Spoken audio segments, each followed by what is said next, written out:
रतन टाटा का जन्म 28 दिसंबर 1937 को मुंबई में हुआ। वे टाटा परिवार की तीसरी पीढ़ी से ताल्लुक रखते थे। उनके पिता का नाम नवल टाटा और माता का नाम सूनू टाटा था। बचपन में ही उनके जीवन ने बड़ा मोड़ लिया। जब रतन केवल 10 वर्ष के थे, तब उनके माता पिता का तलाक हो गया।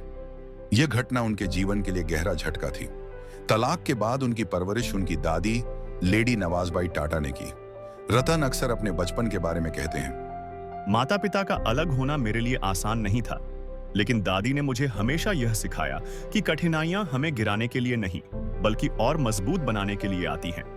रतन टाटा की दादी बेहद सख्त अनुशासन प्रिय महिला थीं। वे चाहती थीं कि उनके पोते न केवल पढ़ाई में अच्छे हों, बल्कि जीवन के मूल्यों को भी समझें। दादी ने रतन को 3 बड़ी बातें सिखाईं। 1. सत्य और ईमानदारी सबसे बड़ी पूंजी है। 2. दूसरों की मदद करना जीवन का कर्तव्य है। 3. सादगी में ही असली महानता है। रतन टाटा की प्रारंभिक पढ़ाई मुंबई के कैंपियन स्कूल और Cathedral and John Connon school में हुई। वे बचपन से ही शांत, अनुशासित और गंभीर स्वभाव के छात्र थे। वे अक्सर खिलौनाकारों, रेडियो और छोटी मशीनों को खोलकर उनके पुर्जे देखते और फिर उन्हें जोड़ने की कोशिश करते। कई बार खिलौने टूट जाते, लेकिन वे हार नहीं मानते। उनके अध्यापक कहते थे, रतन शांत रहते हैं, लेकिन उनके अंदर सवालों का भंडार है।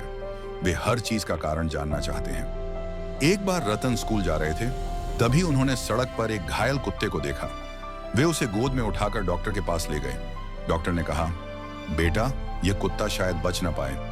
लेकिन रतन ने हार नहीं मानी और उसकी सेवा करते रहे। धीरे धीरे कुत्ता ठीक हो गया। यही दया और प्रेम आगे चलकर उनके जीवन का हिस्सा बनी। रतन के पास अमीर बच्चों की तरह महंगे खिलौने नहीं होते थे। उनकी दादी चाहती थीं कि वे विलासिता में न उलझें। रतन अक्सर मिट्टी से खेलते, लकड़ी की गाड़ियां बनाते और दोस्तों के साथ साधारण खेल खेलते। एक बार स्कूल में कुछ बच्चे उनका मजाक उड़ाने लगे कि वे अपने माता पिता दोनों के साथ नहीं रहते। रतन चुपचाप रो पड़े, लेकिन उन्होंने कभी पलटकर जवाब नहीं दिया। इसके बजाय उन्होंने पढ़ाई में और मेहनत शुरू कर दी। बचपन में माता पिता का अलगाव रतन के लिए बहुत बड़ी चोट थी, लेकिन उन्होंने इसे कमजोरी नहीं बनने दिया। उन्होंने अपने अंदर यह ठान लिया कि वे हमेशा आत्मनिर्भर रहेंगे और किसी पर बोझ नहीं बनेंगे। वे अक्सर कहते थे, मेरे बचपन ने मुझे यह सिखाया कि चाहे परिस्थितियां कैसी भी हों, आपको खुद पर विश्वास रखना चाहिए। रतन टाटा की दादी चाहती थीं कि वे आत्मनिर्भर बने, इसलिए वे छोटी छोटी बातों पर भी उन्हें अनुशासन सिखाती। वे समय पर उठते और पढ़ाई करते। उन्हें हमेशा सादा कपड़े पहनने की आदत डाली गई। घर में बड़ों का सम्मान और छोटे काम खुद करने का संस्कार दिया गया। रतन टाटा विज्ञान और गणित विषय में विशेष रुचि रखते थे। वे घंटों तक विज्ञान की किताबें पढ़ते और सवालों को हल करने में लगे रहते। यही कारण था कि आगे चलकर उन्होंने अमेरिका जाकर इंजीनियरिंग की पढ़ाई चुनी। रतन टाटा का बचपन भले ही कठिनाइयों से भरा था, लेकिन इन्हीं कठिनाइयों ने उन्हें दयालु, संवेदनशील और दूरदर्शी इंसान बनाया। दादी के संस्कारों ने उन्हें ईमानदार और सादा जीवन जीने की प्रेरणा दी। बचपन की जिज्ञासा ने उन्हें तकनीकी और नवाचार का प्रेमी बना दिया। जानवरों से प्रेम ने उन्हें करुणामय इंसान बनाया। एक सुबह रतन पढ़ाई की किताबें खोले बैठे हैं, लेकिन उनका मन नहीं लग रहा। दादी यह देख लेती हैं।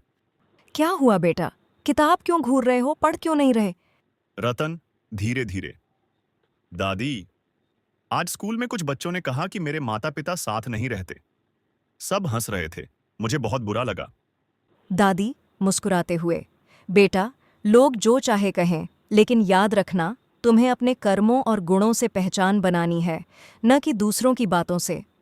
पर दादी, मुझे अकेलापन लगता है। बेटा, इंसान अकेला तभी होता है जब वह खुद हार मान ले। अगर तुम्हारे भीतर हिम्मत है तो पूरी दुनिया तुम्हारे साथ होगी। यह बात रतन के दिल में गहरी उतर गई। रतन को बचपन से मशीनों और तकनीक में रुचि थी। एक दिन उन्होंने खिलौना कार खोल दी और उसके पुर्जे इधर उधर कर दिए। अरे रतन, ये क्या किया? नई गाड़ी थी ये? दादी, मैं देखना चाहता था कि ये चलती कैसे है। अब मैं इसे जोड़कर ठीक कर दूंगा। वाह, अगर यही लगन पढ़ाई में भी रखोगे तो बड़ा होकर बहुत बड़े काम करोगे। धीरे धीरे रतन का यही स्वभाव उनकी पहचान बन गया, चीजों को समझने और सुधारने का। रतन की दादी उन्हें अनुशासन सिखाने में कभी ढिलाई नहीं बरतती थी। एक बार रतन देर से स्कूल जाने के लिए उठे। रतन, सफलता पाने वाला इंसान कभी आलसी नहीं होता। अगर तुम देर से उठोगे तो अपने सपनों से भी देर से मिलोगे। माफ करना दादी, अब से मैं समय पर उठूंगा। दादी अक्सर रतन से कहती, बेटा, टाटा परिवार का नाम ऊंचा करना है, लेकिन सबसे पहले इंसान बनना है। धन दौलत तो आ जाएगी, लेकिन अगर इंसानियत खो गई तो सब व्यर्थ है। उन्होंने अपनी शुरुआती पढ़ाई कैंपियन स्कूल और Cathedral and John Connon school Mumbai से की। इसके बाद वे अमेरिका गए और 1962 में कॉर्नेल यूनिवर्सिटी से आर्किटेक्चर और स्ट्रक्चरल इंजीनियरिंग की डिग्री प्राप्त की। पढ़ाई पूरी करने के बाद उन्होंने थोड़े समय तक अमेरिका में ही काम किया। वहां उन्होंने अनुशासन, आधुनिक तकनीक और प्रबंधन के नए तरीकों को सीखा। सर्दियों की एक ठंडी शाम थी। लॉस एंजलिस की सड़कें रोशनी से नहा रही थीं।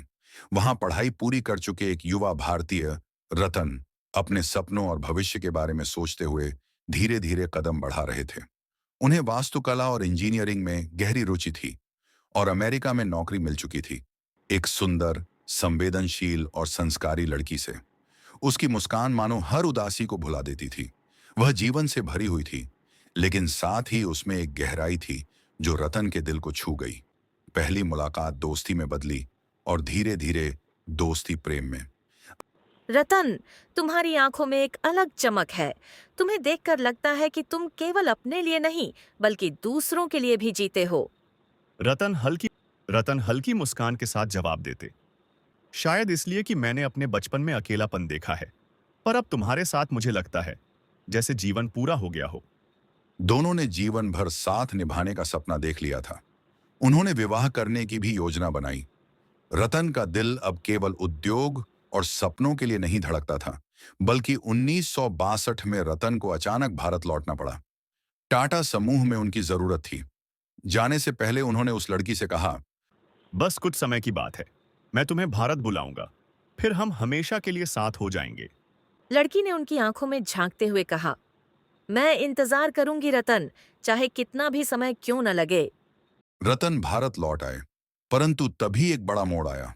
भारत और चीन के बीच युद्ध छिड़ गया। हालात अस्थिर हो गए। उस लड़की का परिवार डर गया और उसने अपनी बेटी को भारत भेजने की अनुमति नहीं दी। धीरे धीरे समय बीतता गया। रतन व्यस्त होते गए, जिम्मेदारियों में डूबते गए, लेकिन उनके दिल के किसी कोने में वह लड़की हमेशा जीवित रही। रतन कई बार सोचते कि काश हालात अलग होते। वे उसे पत्र लिखते, पर जवाब आता, मेरा परिवार तैयार नहीं है। मैं तुम्हें बहुत चाहती हूँ, पर मैं आ नहीं सकती। यह पढ़कर रतन का मन भारी हो जाता। उन्होंने कई बार प्रयास किया, पर आखिरकार दोनों की राहें अलग हो गईं। एक दिन उन्होंने खुद से कहा, शायद यह प्रेम अधूरा ही रहना था, लेकिन इसका मतलब यह नहीं कि यह कम सच्चा है। समय के साथ रतन टाटा की उम्र बढ़ी, लेकिन उन्होंने विवाह नहीं किया। उन्होंने स्वीकार किया कि वे 4 बार विवाह के करीब पहुंचे, लेकिन हर बार किसी न किसी वजह से रिश्ता टूट गया। पर उनके दिल में वह पहला प्रेम हमेशा जिंदा रहा। वे कहते, शायद मेरा जीवन विवाह के लिए नहीं बना था। मैंने अपनी ऊर्जा समाज और देश को देने का निश्चय किया। रतन टाटा का जीवन अब पूरी तरह टाटा समूह, समाज और देश के लिए समर्पित था। उनके अधूरे प्रेम ने उन्हें और भी संवेदनशील बना दिया। उन्होंने अपने कर्मचारियों को परिवार माना। उनके लिए टाटा समूह सिर्फ एक व्यवसाय नहीं था, बल्कि एक जिम्मेदारी थी जिसे वे पूरे दिल से निभा रहे थे। उनकी प्रेम कहानी भले ही पूरी न हुई हो, लेकिन उसकी गहराई आज भी महसूस की जा सकती है। उन्होंने कभी उस लड़की का नाम उजागर नहीं किया, शायद इसलिए कि उनके लिए वह केवल एक प्रेमिका नहीं, बल्कि एक पवित्र स्मृति थी। एक बार किसी पत्रकार ने उनसे पूछा, आपने विवाह क्यों नहीं किया? तो रतन टाटा ने मुस्कुराकर कहा, क्योंकि मेरा दिल किसी और के पास रह गया था।